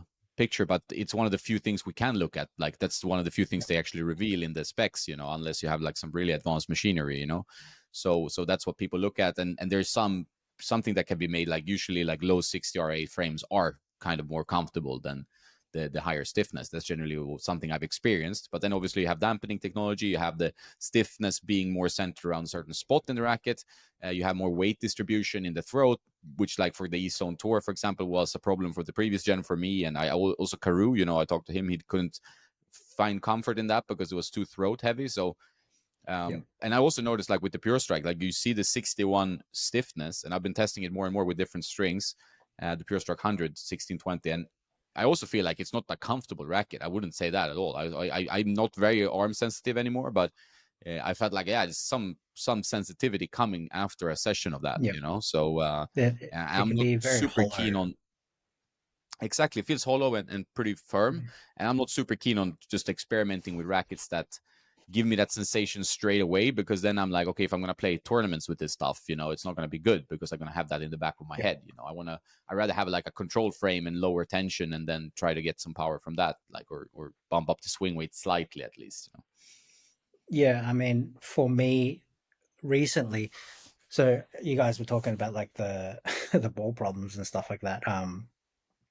So I was using AO balls for the majority of the last 3 4 years. I did see the quality go up and down. So the initial a few years ago when it was like really bad, it was like because they would just die very fast. And then the next year they came back and it was probably the best iteration that they had of the batch. There was like instead of being kind of dense on the first hit, you could feel like that, what you should feel from a heavy duty ball is like that. It's soft, but it's like, light to begin with. And then this year, I had another batch and they were getting torn up pretty fast again. Usually, like last year's batch, I could probably last through play sessions for like maybe two. And if I really stretched it, 2.5 sessions where they were still acceptable to play with. This year, I'm playing them just like for an hour and they are pretty much gone. Um, and so that's one aspect of kind of giving me more sensitive elbow and wrist problems because the balls become dead. So I tried switching to a championship ball just for the sake of it, and obviously that didn't go any better because now they're like pellets, right? So um, I'm with all the racket testing or the string testing, like I wouldn't usually string stiffer poly, but I'm just doing it for the sake of the review, and I'm playing with it for multiple sessions. So now I'm obviously developing more arm sensitivity because of that, along with the Babolat championship balls. So I'm like, okay, I'll just have to kind of sacrifice by the bullet and go back to something a lot more premium, even though it is going to be more expensive. Yeah, it's amazing like how quick the balls dilapidate. Like it's just like the last few cans I've had. I mean, I'm really studying the felt now because it's such a big topic now in tennis, and you really notice it. I didn't used to think about it so much, unless you got a dead can or something. But now, like, it's really changed post like pandemic. That it's like, okay, this is 1 hour, and then the bolts are not functional anymore. And you used to be able to use, like you said, almost 2 sessions, 1.5 at least, 2.5 maybe at the best. So yeah, it's tough. And it gets costly because you're buying boxes of balls, and then like every session you have to have a new can of balls. Like Yeah. it's becomes an extra thing, right? I think everyone's most favorite was the Wilson AO1. That was the most consistent in terms of quality. But then once they abandoned that for Dunlop, and Dunlop's been up and down, up and down. Um, but then you have the Wilson, the All Court Blue can, but they're not the same as the AO ones that they had previously. These ones kind of feel a little bit more pellety and stiff, and then they also wear out pretty fast as well. So there's a lot of quality variance between all these balls right now. And if I go any more like of a different brand, they're here in Australia, they're pretty damn expensive. So I don't want to get that get to that point. I don't want to be using Slazengers and stuff. They're like almost twice the price of everything else. Yeah, those are expensive. They're pretty good balls, but they're quite expensive. And sometimes Mm. I feel like a ball gets too lively. I don't enjoy it so much. I like a little bit of heftier ball, like a control Yep. ball.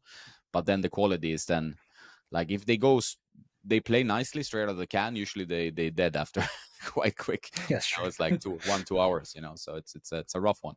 And when it comes to strings, like what is your? Do you have any go-to strings or any strings that you prefer for your testing? um, it really depends, like on the racket. I do have of recent.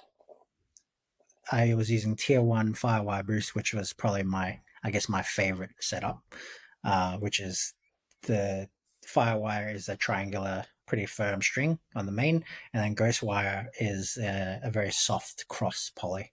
But I find that I'm not that string sensitive, so I'm basically crossing everything with Ghostwire and Link's Touch. And Ghostwire is probably the softest poly that I can think of where I could string any kind of racket with it and it would just like completely make it playable. So I can string my Aero 98 with it and it's like pretty smooth and soft, even with the full poly setup. So I'm not completely string sensitive to the fact that I need to use the same string for every single time that I have this, go tournament or something. I'm just kind of like, if I have the cross and then the main is like doable enough, then like I'm pretty happy with that. Yeah, it's good. Like I become quite string sensitive in a way. I've been testing a lot of strings, and I noticed that sometimes the string is more important than the racket. Like if I get a string I don't like in a racket, I'm like, ugh, I have to do something about this. But it's you don't want to get too deep into the jungle because like then the jungle is so vast in strings. Like there's so many smaller brands making all kinds of strings. Like you can find a brand you never heard of, and then we had like 10 different strings. So it's no chance to Yep. just go through testing everything, right? The good thing about strings though is that they don't release so many new models. Like so if the rackets world is like 2 years or 3 years for some brands, strings they tend to stay. Like they might bring out a new Yep. color of 4G or whatever. So I think that is good. And I do have my standards like where I just return to for testing, so I know what the string Mm. brings and what the racket is bringing. So what's your thinking around like rackets? In the coming years, what do you think we will see in the racket world? Like, you will see more dampening? Will we see people playing with bigger head sizes? Where do you think the trend is going? It's probably just going to reverse. It's probably going to go back stiffer again.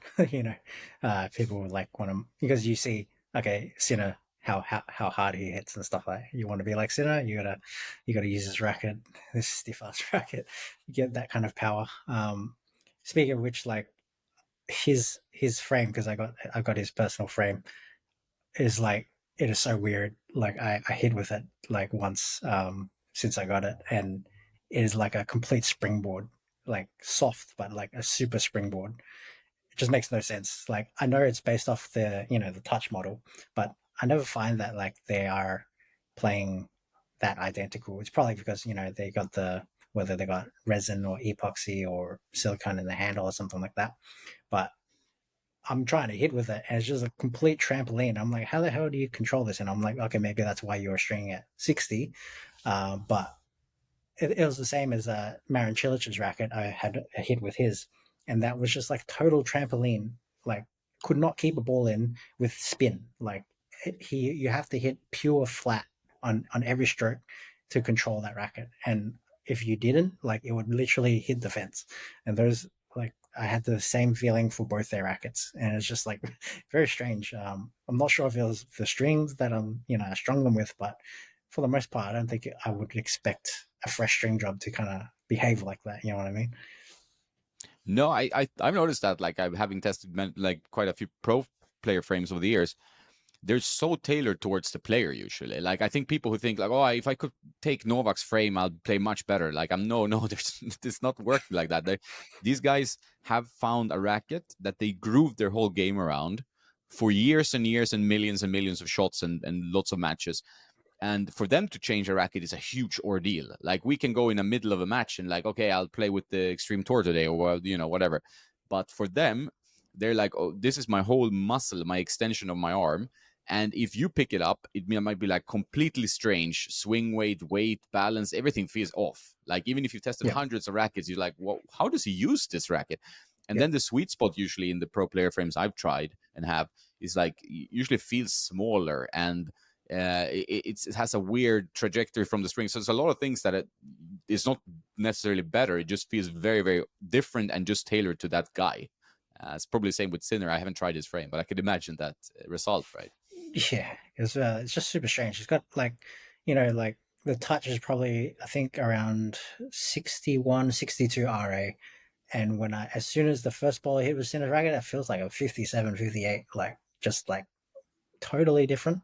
Um, and yeah, I just like I have played with like quite a few pro player rackets, but these particular two guys, when I tried theirs, it just stood out more than anything. Where it was just like impossible to even just hit a few shots in a rally, and it's not because with the one that I was playing with, I actually removed some lead to put it in a range that I could play with because I got two, so I kept one as normal, and the other one I tried to like kind of put more of my spec into it, and like it just didn't make sense. Like it looks like a standard speed, but it just like didn't definitely didn't play like that. No, it's fascinating. I find that really, I think that interests people as well. Like, what is this, the magical makeup of this racket? But it's rarely any magic to it. Like, I mean, obviously they might be using slightly different materials, like a little bit better graphite. I don't know. I honestly don't really know exactly how that works, but I've had situations where I play retail and the pro, and it plays exactly the same, and sometimes it plays different. Right? Depends Yep, a lot. But there's rarely any magic. It's about how that game racket works for his game. And I mean, with definitely. Sinner also, you need to keep these because he's tearing through draws now, and he's not lost a match this year, right? So Yeah, it's a good I collector's item. I was close to like selling them like recently. I've had them for like 2 years or almost 2 years, and like it's the 360 plus paint job, the white one. Nice, Um, nice. and I've just kept them in the closet. I haven't touched them basically since I initially got them, and I moved to place recently, and they were at my old place, and they were just sitting there for ages, and they just recently brought them over because I wanted to take a couple pictures with it and stuff like that. But now that he won the AO and stuff like that, I'm like, well, yeah, I got him for a reasonable price, so I was like, yeah, maybe I shouldn't like really touch them. No, I think it's good like to keep them. Like I have a few. I have Novak, I have Haas, Murray, and Agassi, for example. And sometimes people ask like, "Oh, you're selling any of these?" And I'm not like, well, it was sometimes good to get a money injection or whatever. But it's like, no, it's let me keep these for for now at least Yeah, because I really treasure them. And if I had a Federer, like I'm a Fed guy, of course, with the poster in the back. But if I had a Fed personal, that would be not for sale, right? I would keep that one. That's like yeah. something's I mean, only in like yeah. a emergency, you know. Um, so like I guess for me, it's like if I can get it for an acceptable price where I'm not like holding onto a massive asset because I've put in all that money just to hold it, then like I'm happy to keep it. Right. So, um, yeah, I got my hands on it's like a Federer personal, but it's like not quite. So it's one of his personal frames, but it didn't make its way to P1 customizers yet. So P1 would reshape the handle and stuff like that. And the way I got it was it didn't even have a butt cap on it. It has the original Wilson handle on it, but it's supposed to have all of his weight specs on it, and then supposedly a 58 RA rating stiffness instead of the standard. I think it was like 64, 65 in the K factor. Um, the one that I really wanted though that I was trying to get was an encode version of it, which was there also, and I was like really trying to get that one. The K Factor, it was like kind of a substitute. I was like, oh yeah, okay, I'll accept that one. But I just wanted something, Federer personal because I watched him since basically 2001. So yeah, like literally from the first day I watched one of his matches, it was at Hopman Cup. I was just like, oh, this is my favorite player, and I was like, from little did I know that it was going to be like who he was.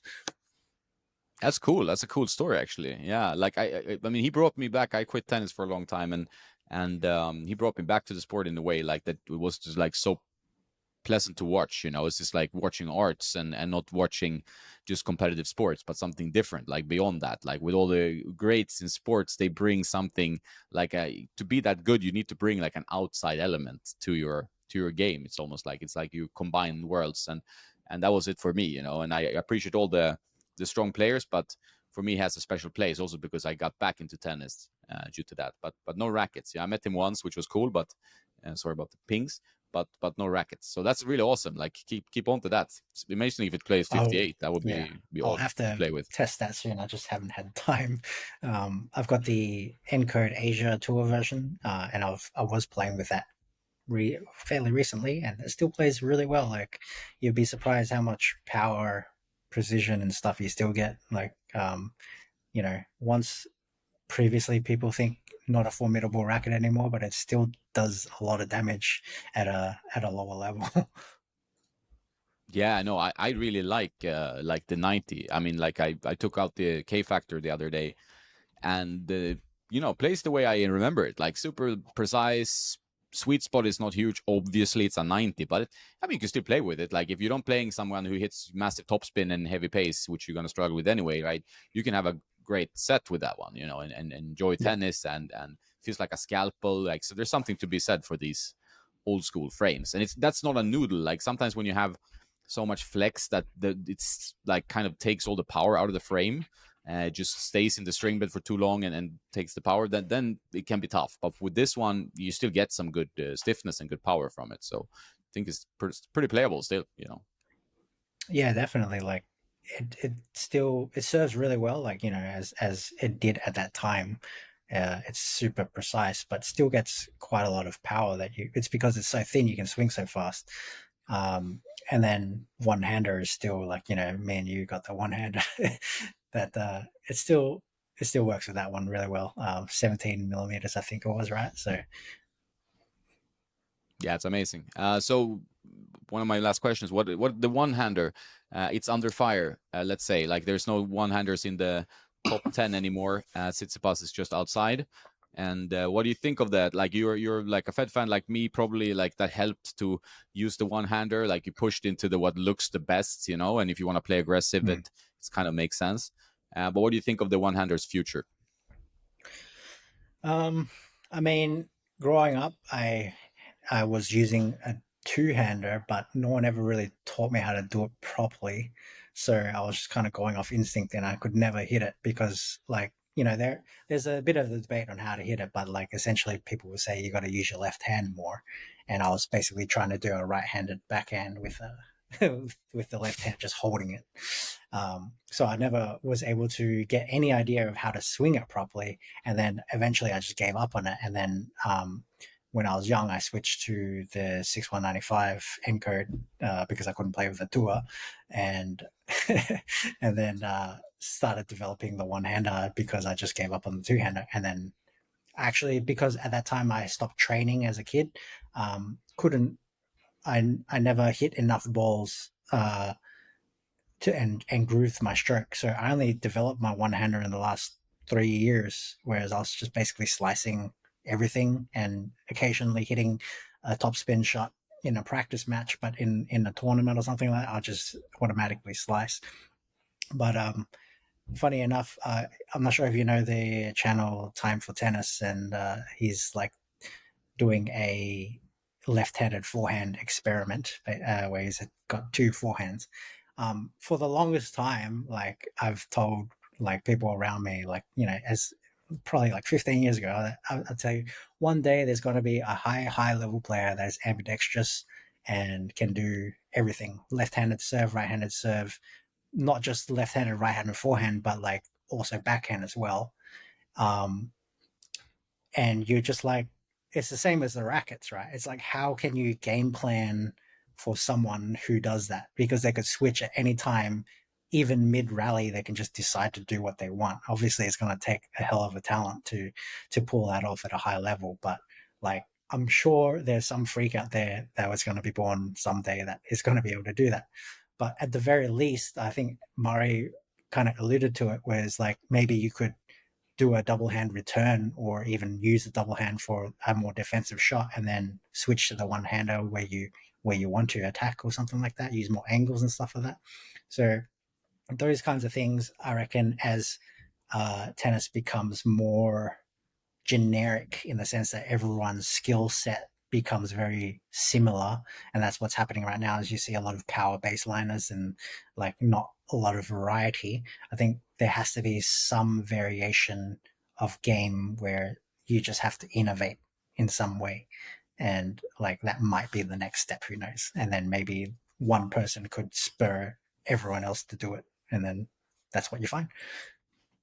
I think that's an interesting thought. I thought about that too. Like where, like if you could use whatever like limb, move around the racket in the hand, like to optimize your chance of hitting a winner or a good shot, then you would like take a kid like at super young age. And think I've seen some ambidextrous kids, like 7-year-olds on Instagram or whatever, they can hit a really good Yep. ball, like changing the racket hands. And that would be the next evolution of tennis. I mean, sometimes I think maybe they would at some point need to do some like gear restriction of like now we can't use this polystring or we can't use this racket, or I don't know, maybe that will never happen. But I do sometimes get nostalgic about the days where there were seemingly more variation to the game. Now it's so power heavy and they hit Yep. so well. Like, I mean, look at Alcaraz and Sinner as two guys. Like they're so well balanced and can hit with massive power, both backhand and forehand. It's not easy to find a weakness, so you can't really like find a way. How can I disrupt Sinner, for example? Like if Mm. you look at the Australian Open, like how do you beat this guy? Similar to what Yep. you had with Novak for a while. Like it's like this, you can't go through him. There's no way you get through him. And then I'm not sure that's the viewing experience that brings tennis to the forefront, again, or like makes tennis an interesting sport for people who are not actually playing tennis. Yep. That would be a worry for me. Is that something you notice in your own tennis TV watching? Like it's less exciting, or you get more excited by the sport? I'm definitely like losing interest in general. Like I didn't even go to the AO this year, partly because I just got a new puppy at the time, but it was kind of like I didn't feel like prioritizing going this year because last year I went and I just felt like the day one, day two tennis, which I usually enjoy a lot. I sat around the matches and it just like whether it was the quality or something about it, it just didn't feel as fun. I even went to an Alcaraz Rude exhibition match this year, and I was kind of bored to be honest. I feel like it's just in tennis in general. I'm not sure if you watch or know anything about MMA, UFC, but basically, it's like at a time when everyone had certain specialist style of fighting, and then you had one guy like George St. Pierre who started becoming good at everything. He was obviously the first to do it, but then everyone started to mimic him from a young age. So now everyone's good at everything, and you don't have any kind of like uniqueness and special skill set.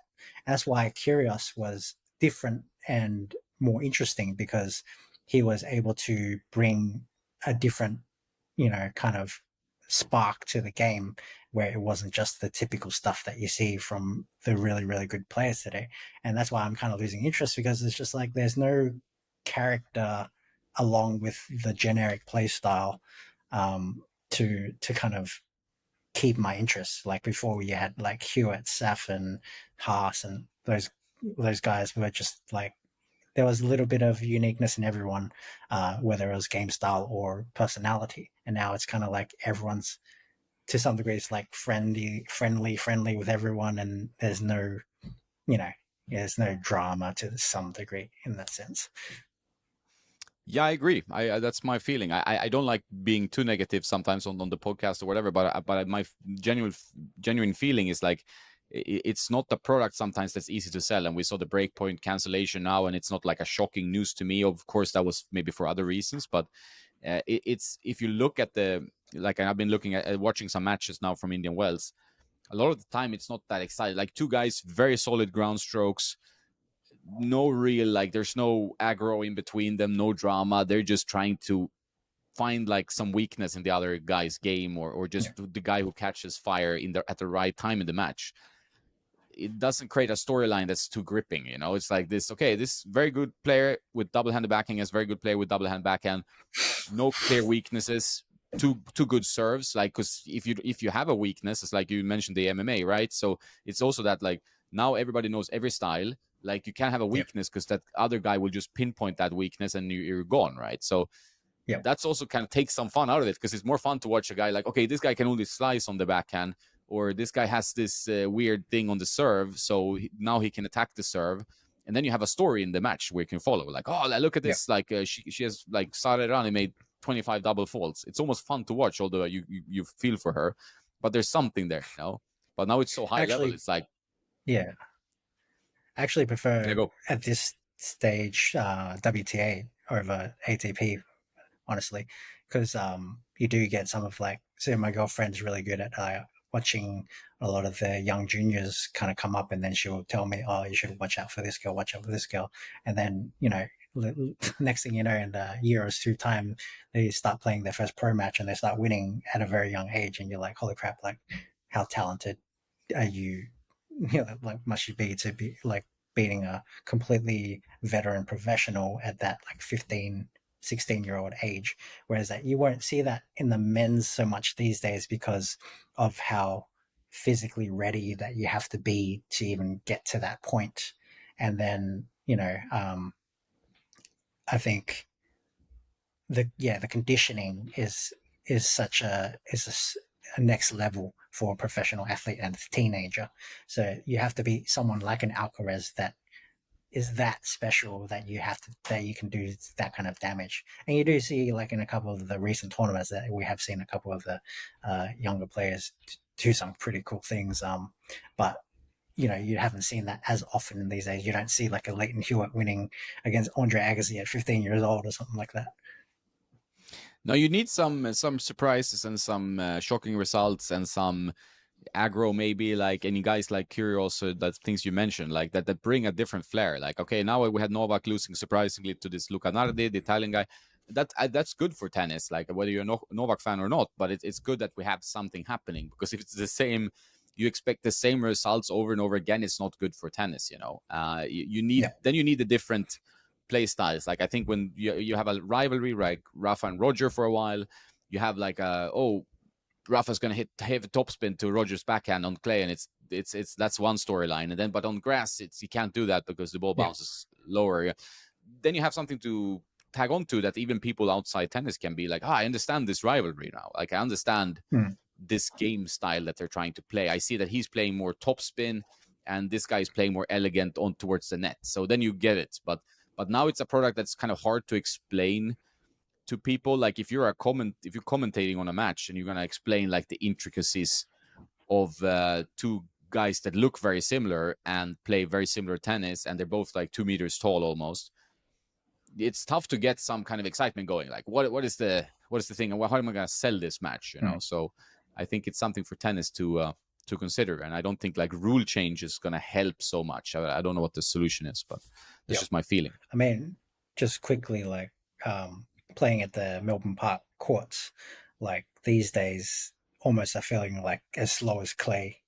It's like literally you can't finish rallies very easily. Like at my level, it's like I'm not at a that great of a level, but I should have enough. You would feel I have enough power to finish off a point, but there you just see everything getting returned. It's just like you can't do anything, can't do damage there against the young kids.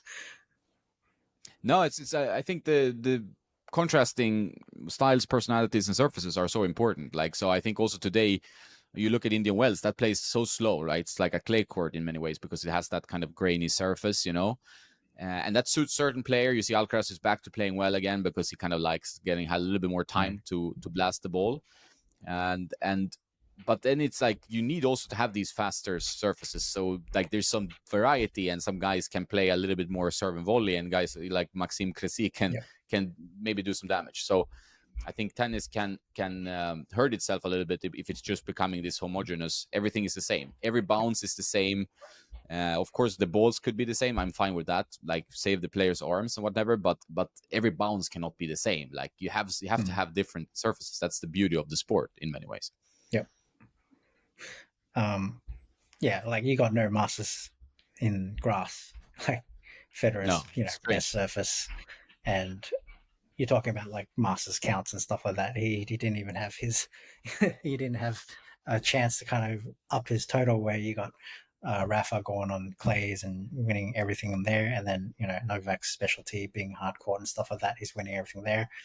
Obviously, Federer is a hardcourt specialist too, but you know grass was the traditional strength, and I think in general it's just like yeah, you don't have uh, an ability to differentiate players enough, where you know you had clay quarters back in the day struggle very like a lot for certain tournaments, and now they're able to play basically everything and anything. Like it's just it doesn't make much sense in the eyes of a I guess a traditionalist.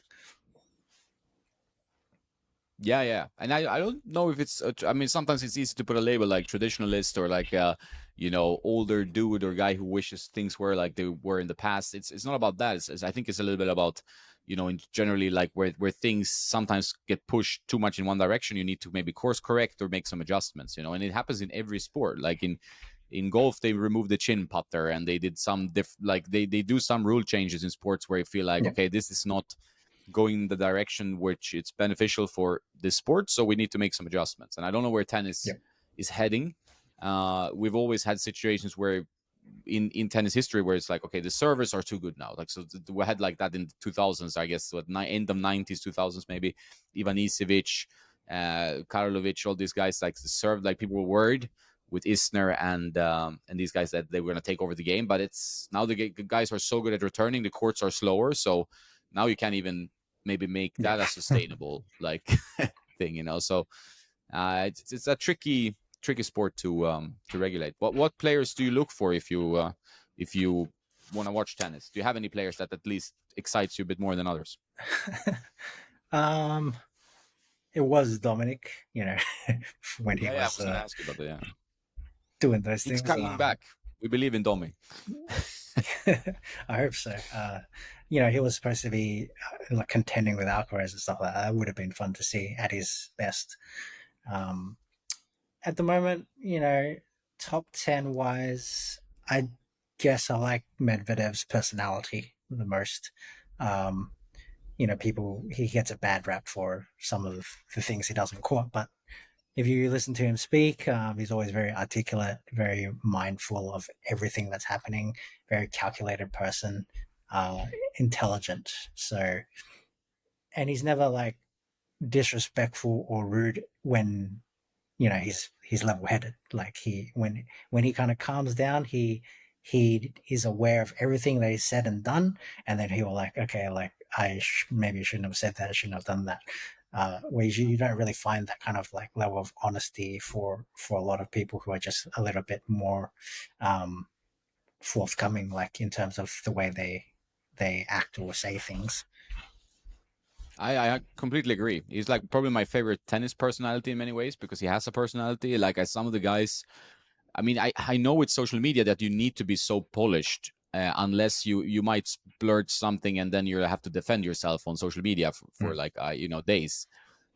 Well, he doesn't seem to think of it like that. He's more himself, and then he like any person. Like if you in the heat of the battle do something, say something, you're a small cat or whatever, which was very funny.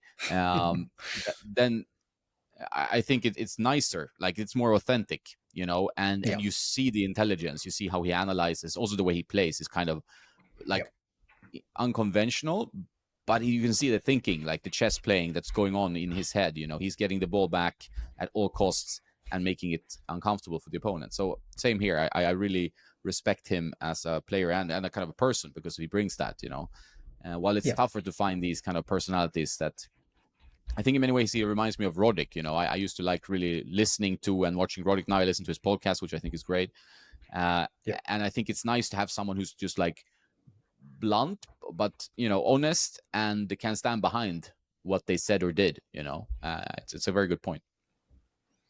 Yeah, it's the kind of players that I relate to the most because I feel like I'm kind of like that. I mean, I try not to do that in my reviews and stuff like that, but like I in general, in person, I just prefer to be like straight up truthful, but not being like an asshole or anything like that. That's my preferred um, communication style, I guess. Yeah, it's great. I think I can relate to that 100%. Man, we've been on for 2 hours now soon, so I want to let you go and enjoy your evening with your girlfriend, while I'm gonna go to the gym and hopefully get prepared for my tennis match. Might go. We see how it goes.